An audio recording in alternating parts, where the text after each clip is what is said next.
List down کر لیا کہ دو ہی، یا تو کوئی چیز اسپیس میں ہوگی تو یا وہ ایک سمپل یونٹ ہوگا جس کو جوہر کہتے ہیں، یا بہت سارے سمپل یونٹس کا کمپوزیشن ہوگا جس کو جسم کہتے ہیں، اور اس کے ہونے کی کچھ کیفیات ہوں گی، مثلا وہ حرکت میں ہوگا یا سکون میں ہوگا، یہ اس کے ہونے کی ایک کیفیت ہے۔ یہ آراز ہیں۔ آراز یاد رکھیں اسپیس سے متعلق چیز کو لاحق ہوتی ہیں، ٹھیک ہے؟ اور تیسرا قسم کا وجود وہ ہوگا جو نہ جوہر ہے نہ عرض ہے بلکہ ان سے ٹرانسینڈنٹ ہے۔ عقل مانتی ہے کہ ایسا وجود ہو تو سکتا ہے، ٹھیک ہے؟ تو یہ تین طرح کے وجود ہو گئے۔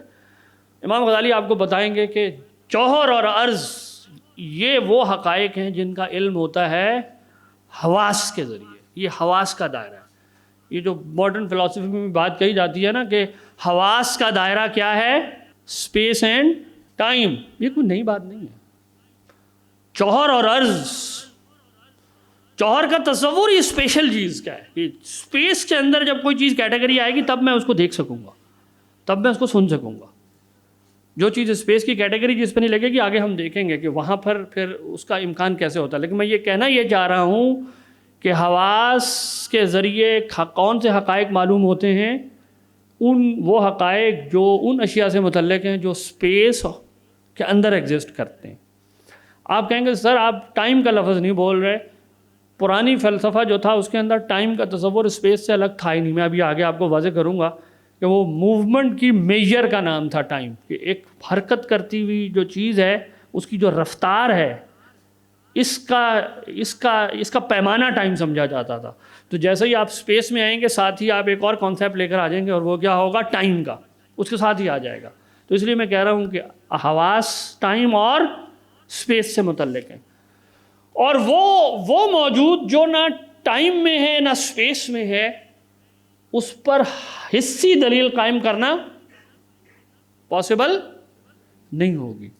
اس کے اوپر دلیل عقلی سے ذریعے سے پہنچا جائے گا۔ اب آپ ذرا یہاں روکیں، وہ جو ہم نے ایپسٹیمولوجی طے کی تھی کہ کچھ حقائق وہ ہیں جو کہاں سے ملتے ہیں، میں سٹیپ بائی سٹیپ آپ کو دکھا رہا ہوں کہ کیسے کیئرفلی استدلال کنسٹرکٹ ہو رہا ہے۔ کچھ حقائق وہ ہیں جو کہاں سے معلوم ہو رہے ہیں، حواس سے۔ کچھ حقائق وہ ہیں جو کہاں سے آتے ہیں، اب آپ دیکھیں کیئرفلی چل رہا ہے نا استدلال، کہ اسپیس وہ کچھ ایک موجود وہ ہے جو اسپیس سے متعلق ہے، وہ اس کی اس پر جو کیٹیگری لگ سکتی ہے وہ حواس کی ہے۔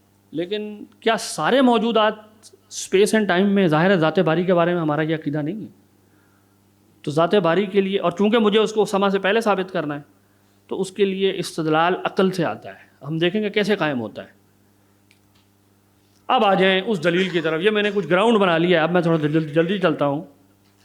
امام غزالی نے جو دلیل ہے وجود باری تعالیٰ کی، اس کو کہتے ہیں دلیل حدوث، انگریزی میں اس کو کہتے ہیں کاسمولوجیکل آرگومنٹ، کاسمولوجیکل آرگومنٹ۔ لیکن یہ کاسمولوجیکل آرگومنٹ کی ایک خاص شکل ہے۔ کاسمولوجیکل آرگومنٹ کی کئی انٹرپریٹیشنز ہیں۔ کاسمولوجیکل آرگومنٹ وجود خداوندی پر قائم کیا جانے والا ایک ایسا استدلال ہے جو کاسموس کے کسی شے کے تجربے جو حصی ہوتا ہے وہاں سے استدلال شروع کرتا ہے اور ایک مطلب ذات باری کی طرف پھر موو کرتے ہیں اس استدلال میں، اس کو کہتے ہیں کاسمولوجیکل آرگومنٹ۔ ایک ڈیزائن آرگومنٹ وغیرہ بھی ہے، وہ الگ ہے۔ کاسمولوجیکل آرگومنٹ کی صورت کیا ہوتی ہے کہ اس میں ایک ایکسپیرینشل ریالٹی کو بنیاد بنا کر ذات باری تعالیٰ کا استدلال قائم کرتا ہوں۔ اس کے کئی ورژنز ہیں۔ مسلم فلاسفہ اور طرح چلتے تھے، عیسائی روایت کے اندر چونکہ سینٹ ایکویناس نے مسلم فلاسفہ کی روایت سے استدلال لیا تھا تو وہ اور طرح کا ہے۔ فلسفے کی کتابوں میں جو پڑھایا جاتا ہے وہ اور طرح کا ہے۔ متکلمین کا استدلال دلیل حدوث ہے، ٹھیک ہے نا، argument from origination. Argument from, اس کا اگر صحیح ترجمہ ہوگا وہ ہوگا آرگومنٹ فرام اوریجنیشن۔ آرگومنٹ کی شکل کیا ہے؟ امام غزالی نے بہت خوبصورت اس کو سمرائز کیا ہے۔ وہ کہتے ہیں لکل حادث محدث، ہر حادث کے لیے محدث ہوتا ہے۔ انگریزی ترجمہ کر لیں، anything that begins to exist has cause. العالم حادث، عالم جو ہے وہ حادث ہے۔ تو یونیورس بگن ٹو ایگزسٹ، تو اگر پہلا اور دوسرا مقدمہ درست ثابت ہو جائے تو آٹومیٹیکلی اس سے کیا بات ثابت ہوگی؟ للعالم محدث، اس عالم کا بھی کوئی محدث ہے۔ اچھا یہاں لفظ آیا حادث اور محدث، یہ دو ہیں، انہی کے اندر ساری کی ہے۔ حادث کا مطلب ہوتا ہے مسبوق بالعدم، اس میں کافی کیلو کال ہے امام راضی کی کتابوں میں، لیکن یہ اسٹینڈرڈ ڈیفینیشن ہے، اس میں کچھ امپروومنٹ کرتے ہیں امام راضی۔ لیکن حادث کا کیا مطلب ہوتا ہے؟ وہ شے جو عدم سے وجود میں ہے، مسبوق بالعدم، پہلے نہیں تھی پھر ہو گئی۔ اسی لیے ہم اس کا ترجمہ کیا کرتے ہیں حادث کا؟ Something that begins to exist, that begins to exist, ٹھیک۔ اور محدث کہتے ہیں علت، کاز۔ محدث کا کیا مطلب ہے؟ جو حادث کا یہ نہ ہونے کو ہونے میں تبدیل کرے، وہ محدث ہے، کاز ہے۔ اب دو مقدمے ہیں، اس پر ہم مختصر بات کر لیتے ہیں۔ پہلے مقدمے کی کیا دلیل ہے کہ ہر حادث کے لیے کیا ہوتا ہے؟ محدث ہوتا ہے۔ Anything that begins to exist, اس کا ایک کاز ہونا چاہیے۔ امام غزالی کہتے ہیں کہ یہ جو تین تصورات پہلے آپ واضح کر لیں، واجب، محال اور ممکن، تو آپ کو سمجھ میں آ جائے گا کہ یہ کیوں نیسیسریلی ٹرو کیوں ہے یہ پریمیسز۔ امام راضی کی المطالب العالیہ اگر پڑھے نا، اس میں انہوں نے 2 چیپٹرز اس پہ لکھے ہیں کہ یہ جو قضیہ ہے anything that begins to exist has cause, کیا یہ استدلالی ہے یا اولیات عقلیات میں سے ہے؟ یعنی یہ علم ضروری ہے یا یہ انسان نے تجربے سے سیکھا ہوا ہے؟ وہ کہتے ہیں یہ غلط بات ہے کہ یہ تجربے سے سیکھا ہوا ہے۔ اس پہ پوری بحث ہے ہمارے ہاں۔ امام غزالی کہتے ہیں واجب اس بینگ کو کہتے ہیں، بینگ یا واجب ہوگا، نیسیسری ہوگا، یا پاسبل ہوگا یا امپاسبل ہوگا۔ واجب وہ بینگ ہے جو صرف ہوتا ہے، اس کا نہ ہونا امپاسبل ہے۔ یعنی جیسے ہی میں اس کا نہ ہونا فرض کروں تو تضاد لازم آ جائے، اس کو کیا کہتے ہیں؟ Necessary being. محال وہ بینگ ہے جس کا ہونا امپاسبل ہے، جیسے ہی آپ اس کا ہونا فرض کریں گے تضاد آئے گا۔ اس کی مثال آسان یوں ہے، جمع بین نقیضین۔ میں کہوں کہ یہی بورڈ ایگزیکٹلی ایک ہی ٹائم پر سفید بھی ہے، اور تو یہ جیسے ہی آپ اس چیز کا وجود فرض کریں گے تضاد لازم آ رہا ہے۔ یو کی ناٹ کنسیو آف اٹ کہ ایک ہی اسپیس میں، ایک ہی ٹائم میں، ایک ہی 2 الگ ماہیتیں جمع ہو گئی ہیں، یہ نہیں ہوگا۔ 2 اپوزٹ ماہیتیں، یہ ممکن ہے کہ یہ بورڈ صبح سفید ہو، شام میں کالا ہو، یہ ممکن ہے، یا یہ بورڈ تو ہو سفید، اس کے ساتھ ایک اور بورڈ پڑا ہو وہ کالا ہو، یہ بھی ممکن ہے۔ اسپیس بدل دیں، ٹائم بدل دیں، لیکن یہ نہیں ہو سکتا کہ یہی عین وہی اسپیس میں، وہی ٹائم میں یہ سفید بھی ہے، کالا بھی ہے۔ اچھا امام نصفی نے اس کا جواب یوں بھی دیا ہے کہ اگر تم یہ کہتے ہو کہ حقائق ہمارے اعتقاد کے تابع ہیں، تو ہمارا اعتقاد یہ ہے کہ عقائد ہمارے اعتقاد کے تابع نہیں ہیں۔ اب بتاؤ ہماری یہ بات درست ہے یا نہیں؟ بات اعتراض سمجھ میں آیا ان کا؟ اس زمانے میں بھی یہ لوگ استدلال کرتے تھے کہ حقائق جو ہے نا وہ ہمارے اعتقاد کے۔ امام نصفی کہتے ہیں کہ ہمارا اعتقاد یہ ہے کہ حقائق اعتقاد کے مطابق تابع۔ اب بتاؤ ہمارا یہ اعتقاد تمہارے اعتقاد کے مطابق درست ہے یا غلط ہے؟ جو جواب دو گے تم خود پھنس جاؤ گے۔ اگر تم کہو کہ نہیں تم ٹھیک کہہ رہے ہو تو بس ٹھیک ہے، ہماری بات درست ہو گئی، اور اگر تم کہو کہ نہیں تم غلط کہہ رہے ہو تو تمہاری بات غلط ثابت ہو گئی، ٹھیک ہے۔ تو یہ میں نے کہا نا پرانی کتابیں پڑھیں تو اس طرح کے بہت سارے انسان کو اہم نکتے ملتے ہیں، وہی باتیں لوگ آج بدل کے کر رہے ہوتے ہیں۔ خیر، تو 2 مقدمات ہیں۔ پہلا مقدمہ نیسیسری بینگ وہ ہے جو صرف ہوتا ہے، جس کا ہونا محال ہے۔ امپاسبل بینگ وہ ہے جس کا نہ ہونا لازم ہے اور ہونا محال ہے۔ اور ممکن وہ ہے جو دونوں کو قبول کرتا ہے، ہونے کو بھی اور نہ ہونے کو بھی۔ اب آ جائیں، حادث واجب ہو سکتا ہے، جو شے حادث ہو، نہ ہونے سے ہوئی ہو، وہ واجب نیسیسری بینگ ہو سکتا ہے؟ نہیں ہو سکتا۔ کیوں؟ کیونکہ نیسیسری بینگ تو وہ ہے جو صرف ہوتا ہے۔ ہم کہہ رہے ہیں حادث وہ ہوتا ہے جو پہلے نہیں ہوتا پھر۔ تو اگر یہ واجب ہو، حادث واجب ہو، تو اس کا نان ایگزسٹنس امپاسبل ہے پھر۔ تو اس کی نان ایگزسٹنس پتہ دے رہی ہے کہ یہ واجب، کیا حادث محال ہو سکتا ہے؟ نہیں ہو سکتا۔ محال کیا ہے؟ محال امپاسبل بینگ وہ ہے جو ہو ہی نہیں سکتی، جبکہ حادث کی تعریف کیا ہے؟ جو پہلے نہیں ہوتی اور پھر۔ تو اگر یہ محال ہے حادث، اس پہ اس کے محال کی کیٹیگری آپ امپلائی کریں گے اس پہ، تو پھر اس کو ہونا ہی نہیں چاہیے۔ تو حادث کا تصور پری سپوز کر رہا ہے، اپنی وضع میں یہ بتا رہا ہے کہ حادث ایک کنٹینجنٹ بینگ ہے، ایک پاسبل بینگ ہے۔ کیسا بینگ ہے؟ نہ ہونے سے ہونا خود ہی یہ خبر مجھے دے رہا ہے اور جو وجود ممکن ہو وہ دو حالتوں میں کسی ایک کے لیے ترجیح کا محتاج ہے. کسی ایک حالت کے لیے، یعنی دو حالتیں ہیں نا، وہ نہیں تھی. ایک امکان یہ کہ وہ نہ رہتا، اور دوسرا امکان یہ ہے کہ وہ، تو یہ نہ ہونے سے ہونا کیا چیز ایکسپلین کرے گی؟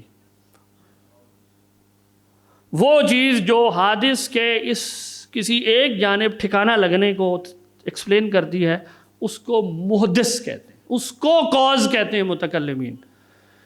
کہ علت کوئی چیز نہیں ہے سوائے اس کے جو وجہ ترجیح بنے. کس چیز کے لیے؟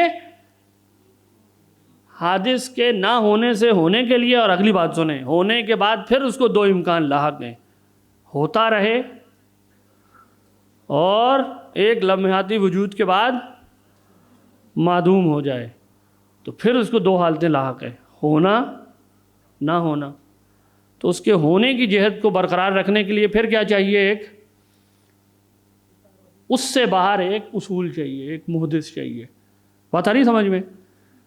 تو علت کا مطلب ہے، ابھی میں اس کو آہستہ آہستہ کمپلیکیٹ کروں گا آرگومنٹ کو. پہلی بات سمجھیں، علت سے مراد کیا چیز ہے؟ وہ وجہ ترجیح، پری پونڈرنٹ کہتے ہیں فلسفے کی زبان میں، پری پونڈرنٹ، جو ترجیح قائم کر دے دو مساوی امکانات کے درمیان میں سے کسی ایک جانب.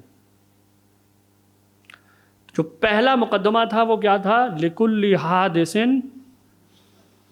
امام غزالی کہتے ہیں یہ لفظ حادث اور محدث کو تم صرف کھول لو تو تمہیں معلوم ہو جائے گا کہ یہ سیلف ایویڈنٹ سٹیٹمنٹ ہے، اس کے لیے کسی دلیل کی ضرورت نہیں ہے. اولیاتی عقلیات میں پڑا ہوا ہے، ہر انسان کی عقل اس کو مانے گی کہ حادث وہ ہے جو نہ ہونے سے ہوا ہے. تو اس کا نہ ہونے سے ہونے کے لیے وہ خود ایکسپلین نہیں، non existence cannot explain existence simply. اس کو اپنی ایکسپلینیشن کے لیے اصول چاہیے. اسی کا نام کہتے ہیں، ہم کیا رکھتے ہیں؟ علت. اسی کا نام علت رکھ، اسی کو ہم محدث کہہ رہے ہیں. اچھا آپ کہیں کہ جی میں نہیں مانتا علت ولت کو، تو آپ کے پاس آپشنز کیا ہیں؟ اس پروپوزیشن کو آپ نہ بانیں. آپ کہیں حادث خود ہی اپنی علت ہے، ہم کہتے ہیں یہ کانٹراڈکٹری بات ہے. کیونکہ اس کا مطلب یہ ہوا کہ ایک طرف ہم کہہ رہے ہیں کہ وہ محتاج ہے اور دوسری طرف ہم کہہ رہے ہیں وہ غنی ہے. نہ ہونے سے ہونے کے لیے یعنی حادث ممکن ہے، یہی تو ہم نے اسٹیبلش کیا ہے. اور جو ممکن ہوتا ہے وہ محتاج ہوتا ہے. اور دوسری طرف میں کہوں نہیں وہ خود ہی اپنی علت ہے، تو علت کہنے کا مطلب ہے وہ غنی ہے. تو پہلے ذرا اپنی دماغی حیثیت کو صحیح کر کے بتائیں کہ وہ محتاج ہے یا غنی ہے. پھر وہ اپنی علت حالت عدم میں ہے یا حالت وجود میں ہے؟ سوچیں. اگر آپ کہیں کہ وہ اپنے ہونے کے بعد اپنی علت ہے تو وہ تو پہلے ہی ہو چکا ہے نا، تو اس کی حالت وجود اس کی علت نہیں ہو سکتی اس کے ہونے کی.